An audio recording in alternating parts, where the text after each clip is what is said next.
If you know the enemy and know yourself, you need not fear the result of 100 battles. My name is BM Fox and this is the Beginner's Guide Day 6. At Day 6 in the newspaper, the biggest economies are being published. I'm gonna scroll all the way down. Here we are. I am ranked first. United Kingdom with 79,545 tons. What is this tons? How is it calculated? It is basically the resource production of all your resources and money combined in the lapse of 24 hours. There is one big absent player here in the list, and it is the Russian Empire. He's ranked third in the victory point list, but he's not even here. So this means that his economy is very weak. Let's compare his and my economy. So here, the Russian Empire, he hasn't made any industry in none of his core cities. And in Arglansk, he even wasted his resources on 4 military buildings, out of which 3 are always idle. As I said in the video of Day 1, never have idle buildings, it's a waste of resources. Specialize one building per branch per city. Now let's compare this with my situation. These are my lovely cores. Let's go to my province list. All my industry are now level 3. Only my industry in Glasgow, which is steel, needs to be upgraded to level 3. I'm gonna put it already in the queue. This way it's gonna queue up as soon as I have the resources available. What else did I do? I have constructed level 2 manpower everywhere but Plymouth, where it's level 1. In cities you have the highest amount of manpower, but I've also made some extra here in my rural provinces.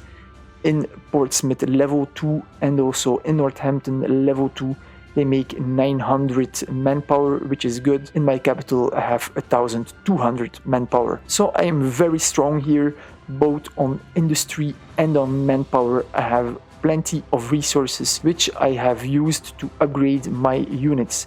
As you know by now, the Allies doctrine is really good in upgrading its units, as we can do it for 20% cheaper. Let's see what kind of units that I have. I have 7 cruisers and 5 destroyers that I all have upgraded to level 2. I have 4 naval bombers which I want to upgrade. Also my 5 interceptors and 5 tactical bombers are level 2. I've already upgraded 9 infantry to level 2. I've got 2 SP artillery, 2 SP anti-air. I've got 2 armored cars that need to be upgraded. 1 of my naval bombers already is level 2. I have 1 anti-tank, 3 anti-air, another 2 armored cars but level 2. I've upgraded my 5 artillery also to level 2, and I've got another 8 infantry who need to be upgraded to level 2. So basically my plan is to upgrade all my units to level 2, and after that I'm gonna specialize certain units which I'm gonna upgrade more. Now let's look what's happening on the map. I've taken over all of Spain and France. I've also thought about taking over here Palma, and never forget, when you attack Spain, you also have here the Canary Islands with the main island Santa Cruz de la Tenerife. Right now my unit is disembarking because I also need to go over here to Ponta Delgada, which is Portugal, and then both Portugal and Spain will be completely defeated. Next up, I am preparing to attack Morocco. I've already crossed the Mediterranean Sea here in the Gulf of Gibraltar. I have escorted my convoy units with my navy because I don't want to get attacked by subs. As you can see, Egypt has subs here. I'm also giving air cover. You never know what can happen. I don't want that Algeria here is going to start attacking me. He went AI at day change, but he just came back, meaning that he was offline for like 60 hours. Egypt used to be allied with him, but he allied himself with me because he saw that his current ally is not of a big help, but he looks like a solid ally because he was helping Algeria defending his cores because they were afraid that I would invade. He made also a sub wall to prevent me from invading, so it looks like I'm gonna have a good ally with Egypt. What I want to do, however, because I'm gonna go to bed soon and my units are gonna finish disembarking in 3 hours, I'm not gonna be online. What I'm gonna do here, I'm gonna delay and I'm gonna set my new arrival time on about 9 o'clock. This way I can sleep nice and easy. There we go, 9:04. This is good. Set delay. There we go.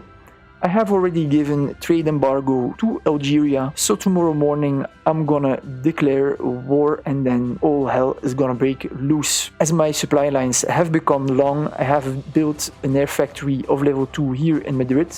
In Valencia, I'm constructing a level 2 tank plant.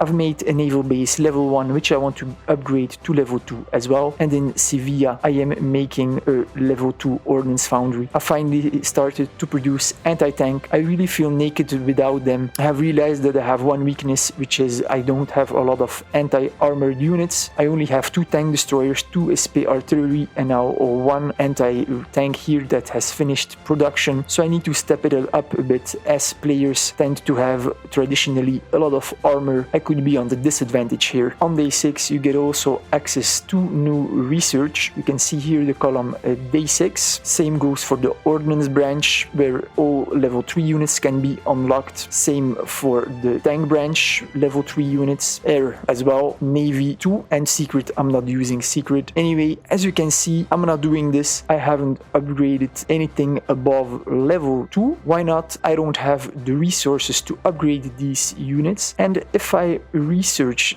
this superior level here, I also need to upgrade my buildings to level 3, which costs a lot of resources too. As I don't have the resources to upgrade my units, don't have the resources to upgrade my buildings, there is simply no sense in researching. You need to prioritize in Call of War. Only research what you are going to build, only research what you are going to upgrade. For the rest, there's not happening a lot on my map. You can see that Canada and the northern states of America still haven't defeated the southern United States. He actually lost some ground. It looks like these 2 players are extremely inactive. However, North United States took over Iceland, so if he comes to my course, I'm gonna have a big surprise for him. As you can see, I have finished fortifying my coastline. I have both closed the access to the channel, the entrance to the Irish Sea, and I'm doing the same here. Soon this cruiser is gonna rejoin this destroyer. All the dots here where units can disembark. I have naval bombers here, so it's impossible to surprise me, and even if they manage to land some units on my core, I still have 5 infantry here. I can bombard them with my ships, and I can always send back my tactical bombers. Sweden is in war with Finland and the Russian Empire too. I think those 2 are gonna clash very soon, and as those are the only 2 players in Europe, 2 in Africa and 2 in America, this map is gonna be over very fast. I have also made a coalition. I did that yesterday. I've made a nice newspaper article about it. The English Military Academy is open. Basically, once the game is almost over, I'm gonna let the 2 highest ranking players in my coalition so that we can end this game quickly. It's probably gonna be Egypt, because he already has a nice amount of points. He's second with 110 points, and then it's probably gonna be either the Russian Empire or Sweden, depending on who of those 2 is gonna win the war. Finally, also my diplomatic approach with AI has been bearing its fruits. I have now right of way with both Germany, Greece, Bulgaria, Denmark, Latvia, Austria and Belgium. So you can see AI, they really like me. They don't see me as an aggressor, and that is basically what you want. Get the fuck out of bed, bitch, go! Good morning, I am back. My planes are going to attack in 20 seconds, so I'm gonna declare war quickly. Morocco, declare war. Okay, perfect. Now my artillery, they're gonna open fire immediately. I'm gonna help them a bit so they do it straight away. There we go. And the unit is gone already. It just evaporated. So as you can see, my troops, they landed safely. Next, I'm gonna take this province here, move my units. I'm gonna move my planes already over here. I'm gonna patrol them. So there's always the question, do I use direct attack or do I use patrol? And the answer to the question is very simple. You should always use patrol. There's only one exception, and it is when you can kill a unit in a single shot, then you should use direct attack. Now, why do I always use patrol? There are multiple reasons, but the first and the most important is you have this red triangle here, right? I can move my plane anywhere within this triangle without returning to my airport to refuel. I can just go wherever I want. I can go to Fez. I can even reach Rabat. If I zoom out a bit, I can reach it. There we go. No, misclicked. I can even reach Rabat. It's just on the border. I can still get there. So I can go anywhere in this red triangle without refueling. This is like very practical because otherwise I need to return like 20 minutes to my airbase. Then I need to refuel for half an hour and I need to return for 20 minutes. That's 1 hour and a half in total. As you know or may not know, if you attack on direct attack, then you deal 100% damage to the unit. But if you patrol, the planes deal 50% each 15 minutes, meaning that you get 100% attack cycle every half an hour. So if I would direct attack, then I would attack once every hour and a half. Whether on patrol, I'm gonna attack every 30 minutes. So I can kill the units 3 times faster. Also, refueling is dangerous because when you refuel your planes, they only have 25% health. So if you're getting attacked while your planes are refueling, then you will take 4 times more damage. So this is not what you want. So in the game, you should always avoid refueling when you can. And if you refuel, make sure you have some interceptors patrolling overhead just in case. Also, I'm not going to explain the mechanics in detail, but your planes take a little bit less damage when you patrol than when you attack, because every ground unit, they have also an anti-air value. When I click here on the infantry, you can see one infantry has 1.5 anti-air value, meaning they will deal 3 hit points to my planes. So when I direct attack here, I have 203 hit points. So I would have 198.1 hit point. Every time I attack, I would lose hit points. If you patrol, you're gonna take a little bit of damage. So there's only advantages on patrolling. There's no refueling, there's no HP drop because you don't refuel basically. You can move anywhere in the red triangle. It's faster. Just always patrol. It's much better. I would like to upgrade units too, but I need to wait until I have these units here in the center. I'm gonna upgrade my infantry. I have 4 infantry to be upgraded here and an armored car, and in this stack also 4 infantry. So I'm gonna upgrade those. So as soon as my troops have landed and they're in the province center, I'm gonna upgrade them. Now, when you take a province, this unit here, you need to reset the march. You can see here below 21 minutes. If I'm gonna click again, it's gonna decrease in 10 minutes. Why? In neutral or in enemy territory, your troops, they only move at 50%. But in friendly territory, so your own or allies, you move at 100%. So every time when you take a province, you need to reset your marches. You can either do it manually like I did, or you can just click on forced march. He's going to recalculate and you cancel the forced march. So those are the 2 possibilities. Let's already upgrade the units here. Upgrade units. There we go. Fantastic. Nice and easy. I'm gonna fly into the target here. There's only 1 unit. My old spy intel is inaccurate, but that's okay. I know where his units are more or less. That's also a very good advantage of using planes. You can scout far. I can take out any units here. I have this big patrol circle. Any units that are coming here, I'm gonna see them and I can kill them even before they can reach my ground units. The next question to ask is to upgrade or not to upgrade. When you upgrade troops, the cost here that you pay is the price of half a unit. So for every 2 units that you upgrade, you pay the price for 1 unit. What do you get in return? You get in return an increase of 50% of the battle stats and of the end of the hit points. Meaning, if you upgrade 2 units, it costs exactly the same price and you get the same things as if you would have made 1 new unit. The only sole difference is you don't have 3 units, you only have 2. So upgrading units is very good because you get instantly more manpower, more damage stats on the battle line, which can be very far away. So that's really cool. You can cut completely the supply lines by upgrading troops, because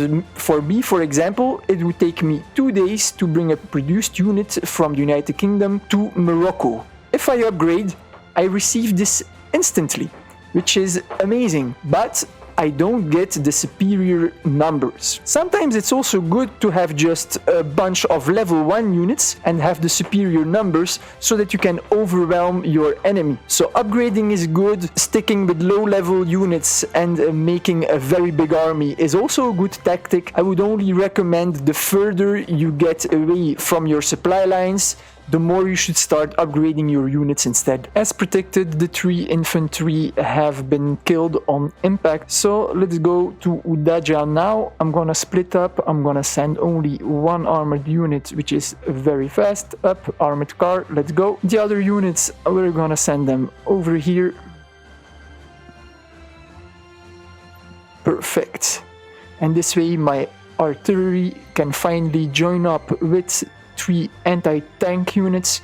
This way my stack will be complete and both protected against armored and unarmored units. I have upgraded my military production buildings in Spain, so now I have level 2 airport here so I can make tactical bombers. In Valencia I also have a level 2 tank plant. This way I can produce tank destroyers without a production time penalty. Same in Malaga, where my naval base is almost constructed. And finally also in Sevilla I have an ordnance foundry level 2 where I can make SP artillery all close to the front, so this is way more efficiently. In my core provinces all is fine too. I have upgraded all my naval bombers, so now they can also spot level 2 submarines and they will inflict more damage upon convoy units that are trying to disembark on my coast.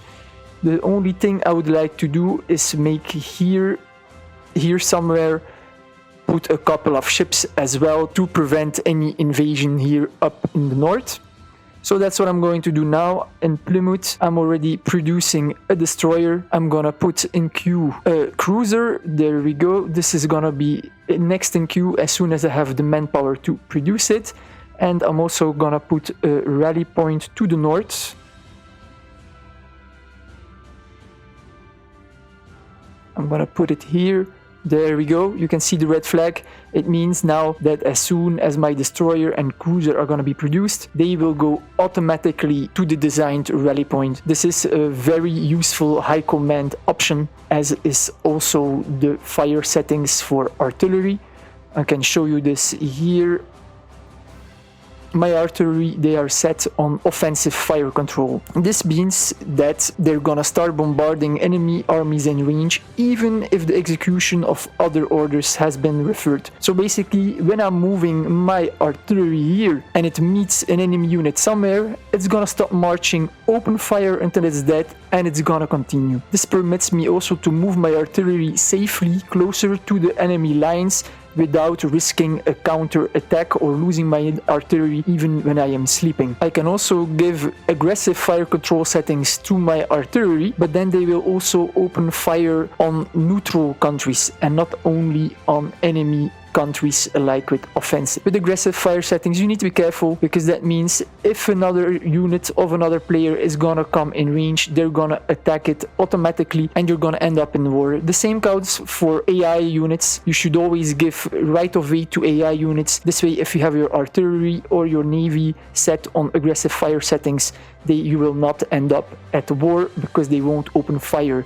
They only open fire to nations with whom you are in peace, trade embargo, or war. However, for my naval blockade here, I have put them on aggressive fire settings because I want my navy to attack any neutral nation, because usually neutral nations, they're gonna try to disembark on my coast first before declaring war, and then they could just pass my naval blockade just like that if I'm not online. But with aggressive fire settings, my ships will open fire, and at that time also my naval bombers can start bombarding. Unfortunately, naval bombers, they don't have aggressive fire settings. This would be also a very good option to be added in the game.